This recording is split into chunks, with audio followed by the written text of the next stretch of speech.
যে কারণে আমরা বিচার চাই।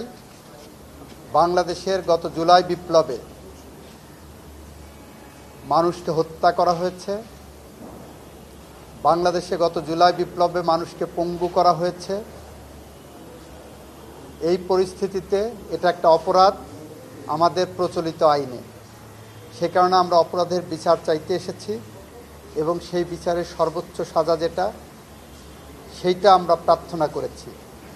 এইটা বলতে যে আমি দুইটি উদাহরণ এনেছি। একটি হলো 1649 সালে ইংল্যান্ডের রাজা প্রথম চার্লসের মৃত্যুদণ্ড হয়েছিল। তার ঠিক 12 বছর পরে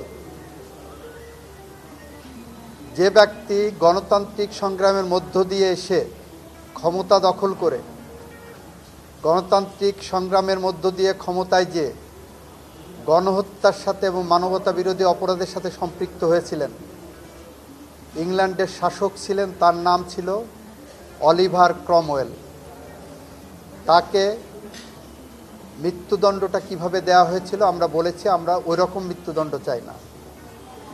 অলিভার ক্রমওয়েল স্বাভাবিক মৃত্যুবরণ করেছিল। তাকে কবর থেকে তুলে এনে পচা গলা লাশ এনে জনসমক্ষে ফাঁসি দেওয়া হয়েছিল।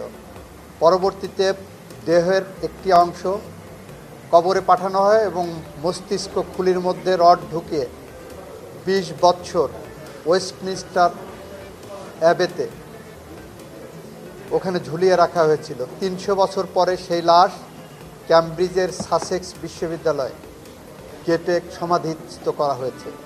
আমরা বলেছি এরকম মৃত্যুদণ্ড আমরা চাই না। আমাদের বাংলাদেশের স্বাভাবিক আইনে সর্বোচ্চ শাস্তি যেটা আছে সর্বোচ্চ সেভাবে আমরা মৃত্যুদণ্ড চাই, সেভাবে আমরা সর্বোচ্চ শাস্তি চাই। যে অপরাধ করেছেন সেই অপরাধের জন্য সর্বোচ্চ শাস্তি যেটা আছে সেটা আমরা প্রার্থনা করেছি।